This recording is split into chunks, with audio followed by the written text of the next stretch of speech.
তুমি নষ্ট হয়ে গেলে পৃথিবীর কিচ্ছু হবে না, তুমি বাদ হয়ে গেল। প্রতিদিন কত মানুষ যে অ্যাক্সিডেন্টে মরে যায়, এতে পৃথিবীর কিচ্ছু হয় না।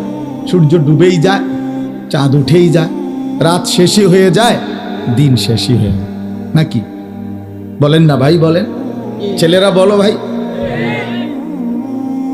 কিচ্ছু হয় না, কিচ্ছু হয় না। কারোর জন্য পৃথিবী থামে না, কারোর জন্য।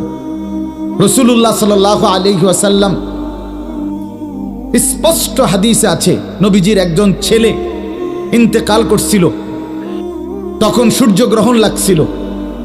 তখন আরবের কুসংস্কার ছিল, বিশিষ্ট কারো মৃত্যুতে এরকম সূর্যগ্রহণ চন্দ্রগ্রহণ লাগে। নবী সাল্লাল্লাহু আলাইহি ওয়াসাল্লাম বলছেন, না না না না না না, ইন্না শামসা ওয়াল কামারা লা ইয়াখসিফান লিমাউতি আহাদিন। না বেটা, সূর্য চন্দ্রের মধ্যে গ্রহণ কারো মৃত্যুর কারণে লাগে না। কারো মৃত্যুতে কিছুই থামে না, পৃথিবী চলতেই থাকে, পৃথিবী চলতেই থাকে। চাই সেটা নবীর সন্তান হোক, নবীর সন্তান, কিচ্ছু থামে না।